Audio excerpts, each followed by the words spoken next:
Hey folks, welcome back to another video. Initially I wanted to show you how to make a nice lo-fi track in Bitwig Studio from scratch, but beta 3 has some bugs, so I switched over to this one here. And I created this drum bass track yesterday, and I want to show you some things how I use Bitwig 5.1 in this situation.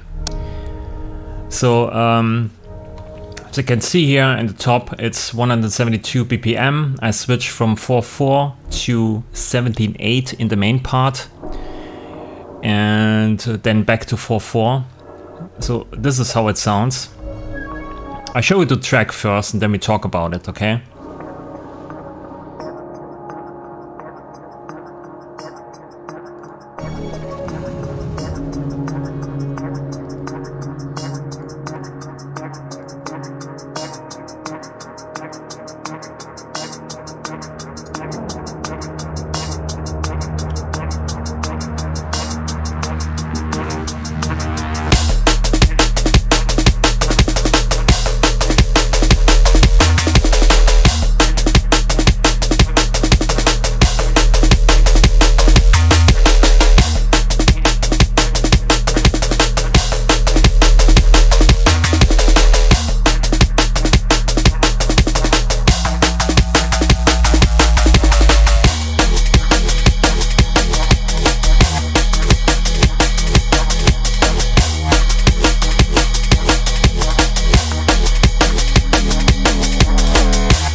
Okay, so this is how it works, kinda.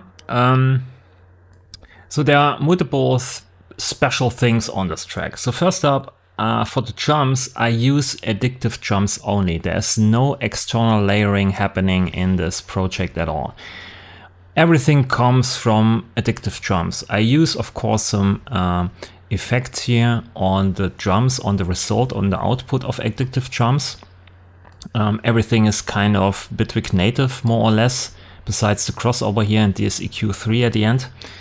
But inside of Addictive drums, basically make use, and this is special because I never do this actually. I usually just use Addictive drums and create a breakbeat, and then I resample it, and then I layer some kick drums below it, or I layer some sine partials below the snare or something like this. So in here I basically use Addictive drums basically live. I use the breakbeat preset here from Fairfax Volume 2. I exchanged, of course, I think the snare and stuff like this. And then I used here the link feature, where you can link basically the kick drum to a different pad. So I linked this here to Flexi 3 and snare to Flexi 2. Which means every time I play the snare, I also play Flexi 2. And Flexi 2 is basically a sine wave.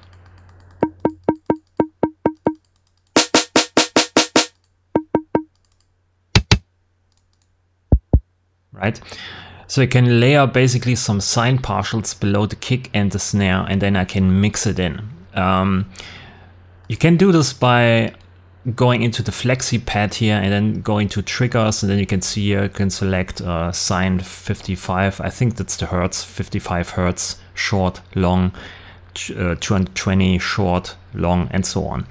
We also have some noise stuff in here, but I use this basically to layer some sine partials below the kick and the snare instead of doing this outside of Addictive drums. So I wanted to keep everything basically inside of Addictive drums as much as possible. For some reason, I had the idea I wanted to do it a bit differently this time, so I did this.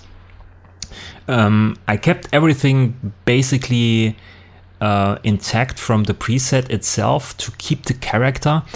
I probably exchanged the snare and I changed the pitch of the snare so it more sounds like, you know, a high-pitched breakbeat. Let's listen to this here.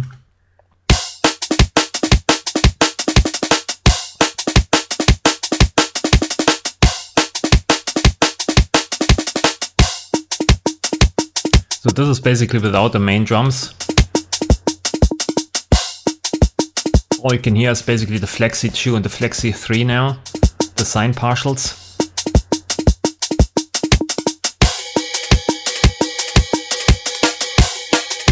I removed a bit of the room here. I can dial this in here for a moment.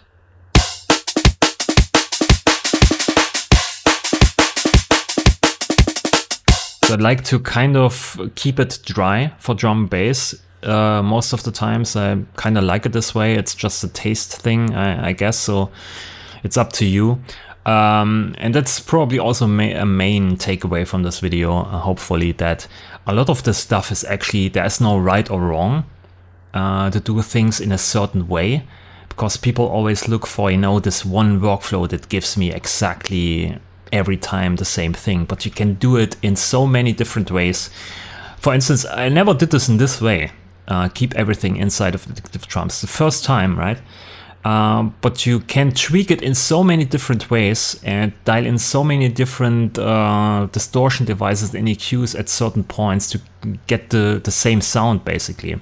So it's not always a workflow thing. So you can do things in many ways and get to the same result or the same outcome. It's almost more like a taste thing. You have to kind of build your own taste chart in your brain, right? So you know exactly what to dial in, how a snare sound, how a snare should sound, how a kick drum should sound, and so on. What it needs to, you know, what you need to EQ and why. And there's also no right or wrong. It's just taste. So I guess my taste is probably off. So, but that's how I like to do it, right? So this is my sound, basically. So here I removed the room a lot just to keep it dry. On the master, there's still the EQ from the preset intact here. I don't know if this makes sense. But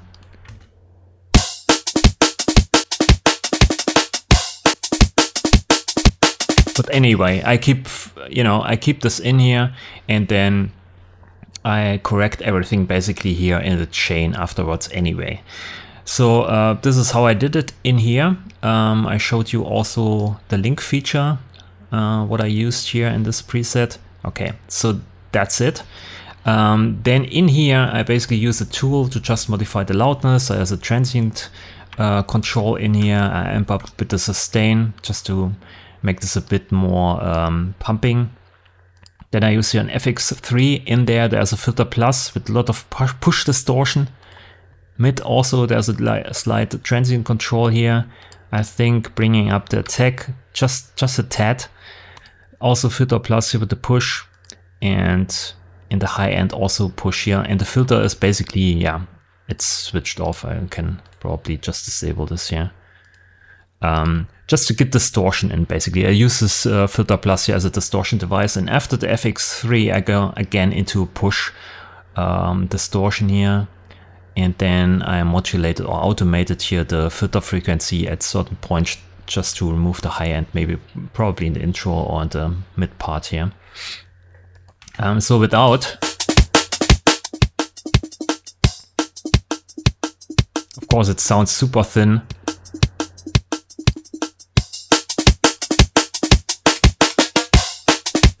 So I used basically the push distortion devices to get a lot of grit and overtones to the drums just with this, and I really like how it sounds.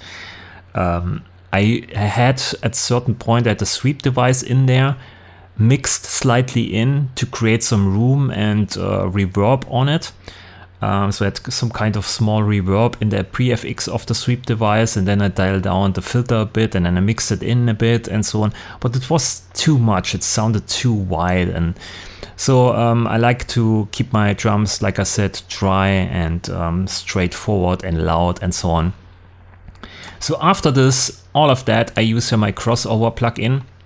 It's basically bandpass, and each of these bandpasses or of each of these bands here, there's a dB meter normalizing basically to, I think, peak, yeah, true peak, so that every band basically peaks at 0 dB. Then there is a clipper here, I clip everything on each band so I get nice loudness, the frequencies are straightened out. Without, it sounds probably super shitty.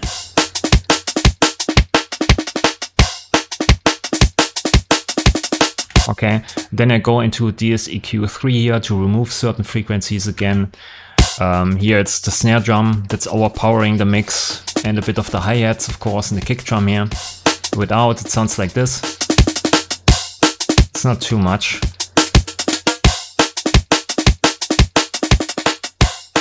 If you overdo this, right, it sounds too flat.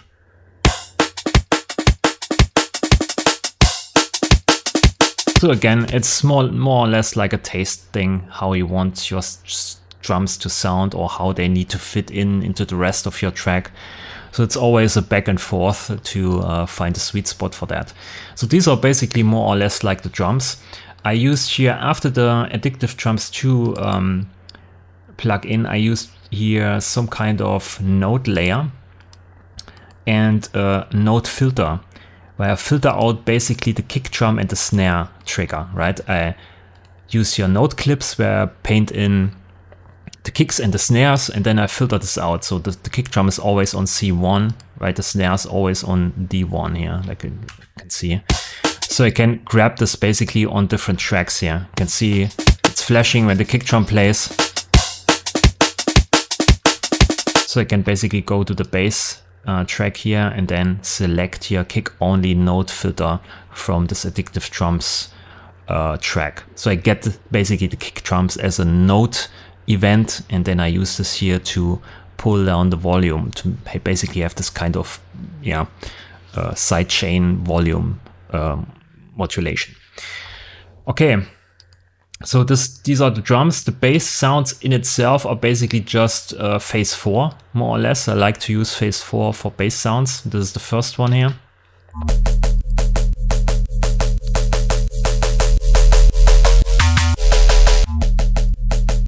I think I even don't use here this modulator at all, so I can remove this. This also I don't use. So the patch itself is basically pretty basic. You can see it's just using your operator 1, operator 2, operator Y for the noise, and then I just modulate here basically this RB modulator. And then there's a lot of clipping, hard clipping here without. It sounds super thin. So the clipper basically does the sound.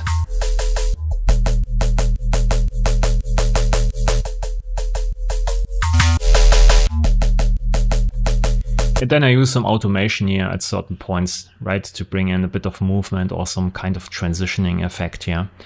Yeah, so super basic actually, super simple. It's monophonic, so each note chokes the other note, so it's always on point. Then for the other bass sounds here, just duplicated basically all these patches here to a different channel. So this is the second bass here I made.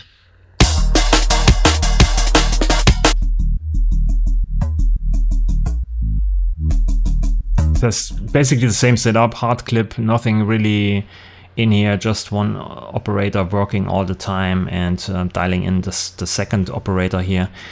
Just some settings are different, right? So it has a different sound to it. Then I duplicated this again here for this bass. Here's a curve modulator in there, modulating some things over time. But again, it's the same setup, just small little differences here and there. You can see the ratio is different. Yeah, there's also a pitch modulation in here.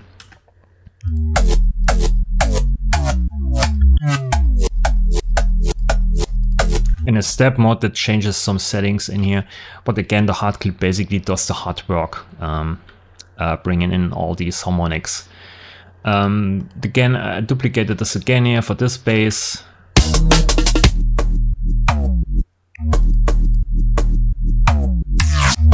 Then I made a second one here, also phase 4. There's a filter on there. You can see I modulate here the sweep or the joint frequency thing. So the sweep thing or the sweep device is really nice for bass sounds. I really love it how it sounds when you have these kind of dirty bass sounds here and then you put a sweep on it and then you sweep through the frequency spectrum. It sounds so nice. Yeah.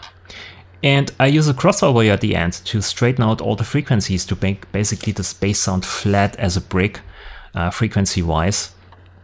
Yeah, that's how I did it. Then I have here some polymers in there for some different bass sounds later on.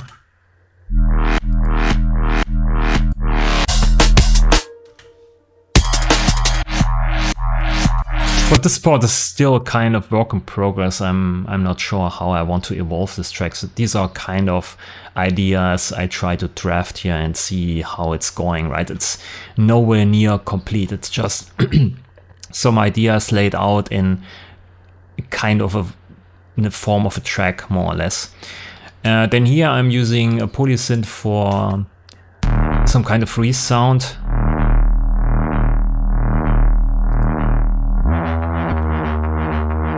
Basically using unison here, two voices unison, then making the stuff mono. Auto level, just to bring out or to remove these volume modulations, because you mix two detuned saw waves together, and then a hard clip to bring out some harmonics on top. You can see it's flat as a brick here. There's no dynamics in there whatsoever.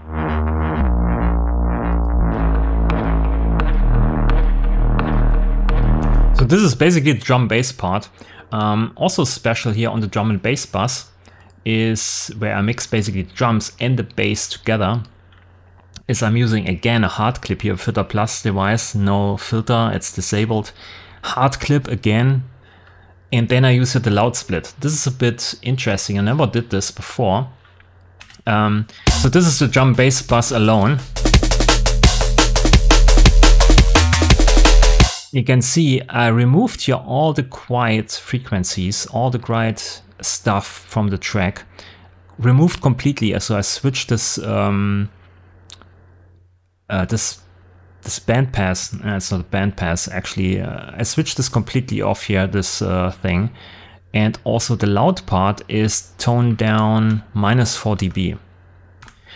So let's switch this back on here, the quiet parts.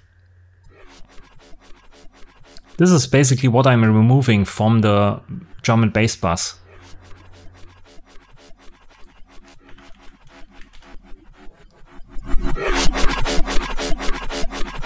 It's basically kind of artifacts from the distortion devices and from the filtering and mixing together different tracks and so on. So there's a lot of noise going on. And in a way, if you overdo this, it sounds like a bad MP3 in a certain way. But if you do it right, then you can free up a lot of room. You can remove a certain kind of dirt from the track without making it clean. I don't know how to put it. So basically you remove all the unnecessary frequencies. At least that's how it sounds to me. But if you overdo it, if you do it too much here,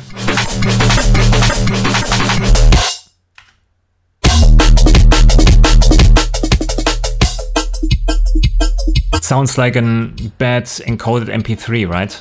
Because too many frequencies are removed.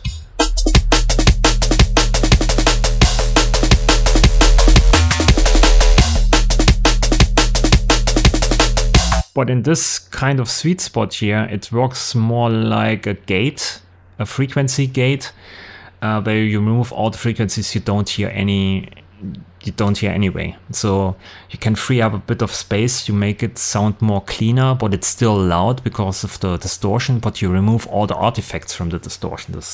I think this is how it works probably. And then I used here the loud parts.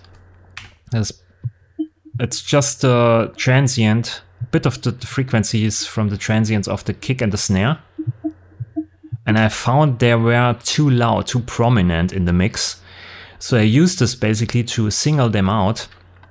And then I dialed everything down -4 dB. So I made only the transient or the prominent important partials I made quieter by -4 dB. So that's how I used the loud split in this case.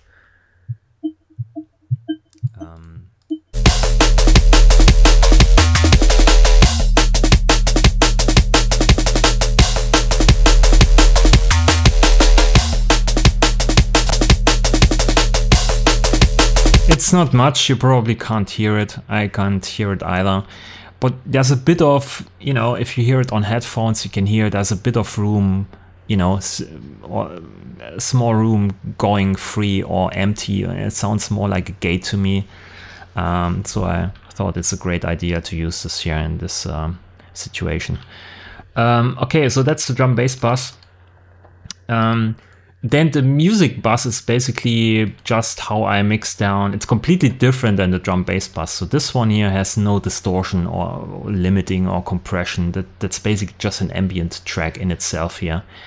It's completely treated differently because I started initially this track and I wanted to make an ambient track. So I started here making drones and some effect sounds, right? Then I added piano, and then I thought maybe I should do some drums, and then I said, you know what, let's do a drum bass track. So this was the idea. That's why it sounds like it sounds. And I use here some generate sounds.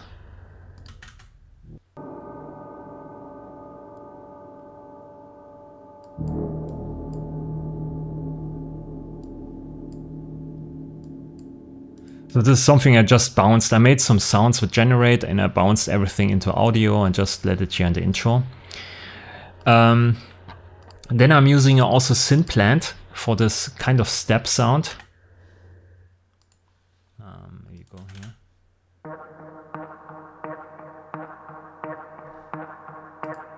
At certain points I change here the sweep joint frequency.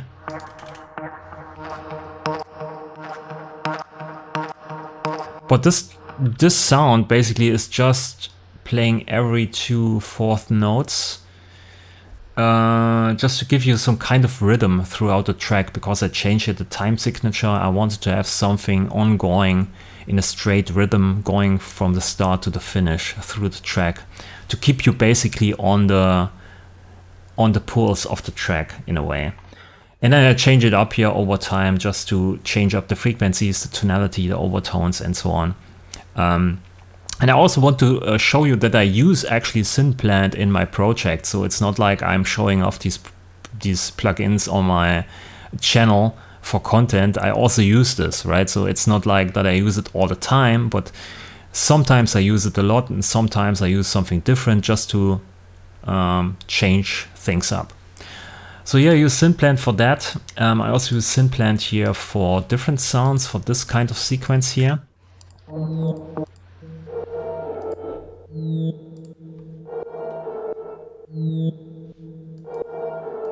And synth is really nice for these kind of FX tonal, atonal sounds.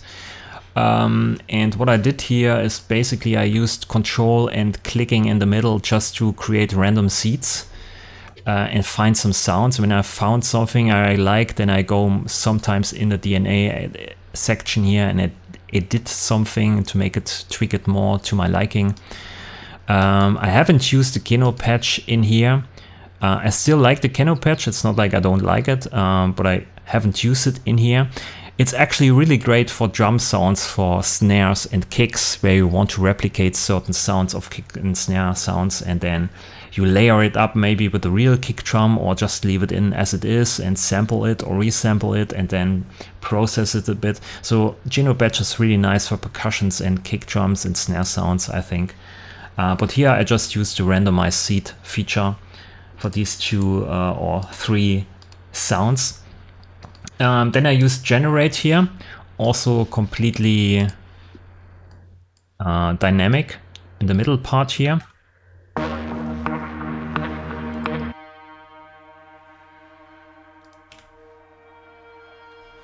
Yeah, and I started basically off at the beginning with D sharp minor for ambient.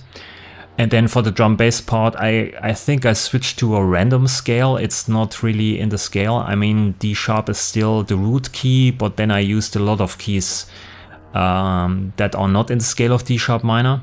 And then here I switched to kind of D sharp Phrygian scale. So I tweaked everything pretty randomly, I would say. It's not one scale I'm using in this track here. So it's all over the place. I switched basically time signatures here from 4/4 to 17/8. I also switched harmonies from, you know, D sharp minor to random to Phrygian. Yeah, it's all over the place, kind of.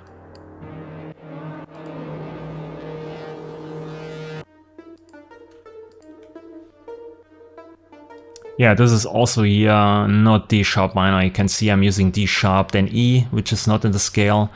A is also not in the scale. But it sounds kind of, you know.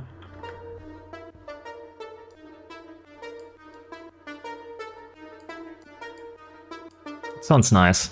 So that's why I did it. And this is also one takeaway probably from this video, that you don't have to stick to certain rules. It's just a taste thing. Your own taste basically rules everything. If you want to have your snare sound like this, yeah, it sounds like this. There's no right or wrong, in my opinion, most of the times. And you want to surprise people in certain ways. So I try to do some different things here, even though everything still sounds like a polarity tune, I would say, a typical polarity drum bass tune.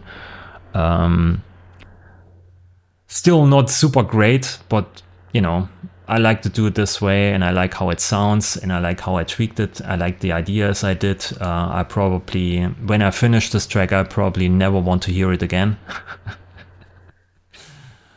But yes, on the master itself, there's only a DEALZ EQ3, removing some harsh frequencies. Let's go here to the main part. Not much. Then pushing everything into a clipper until it sounds good and not too distorted. Then measuring here, basically the loudness. You can see we are -4 dB LUFS, which is super loud, actually too loud probably. But this doesn't mean anything actually. If you remove all the grab I used here and make more empty spaces in here, you can sound much louder with less LUFS, I would say. It's not so much about the number here. I think you can, yeah, do much more loudness with the right frequencies, with the right empty spaces in tracks, and it sounds more, you know, even louder, even though you have maybe lower numbers. So this doesn't mean anything here. Maybe I would remove here, make this a bit more loose, not too loud, to keep, you know, bring back a bit of dynamics here and there. Give the drums room to breathe.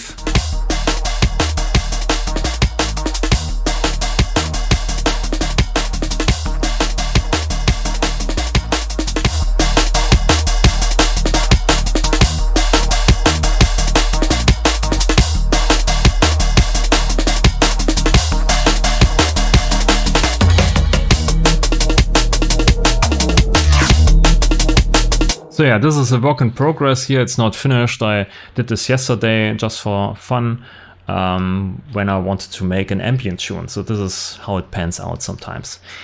So okay, that's it for this video. I want to show you basically this, how I use Bitwig 5.1 with certain features, how I think about making tracks, how I try to switch up things when I produce something to keep it interesting for me and also maybe for the listener. And some random thoughts about using stuff I preach on my channel, like using Synplant here, using Filter Plus, using Sweep, using addictive drums, and how I do bass sounds here. So there's a lot of stuff in this video maybe you can think about and ask me maybe in the comments about it, or maybe make some comments where you think I'm wrong with this, okay? That's it for this video. Thanks for watching. Leave a like if you like the video. Subscribe to the channel, of course. And I see you probably tomorrow. Thanks for watching and bye.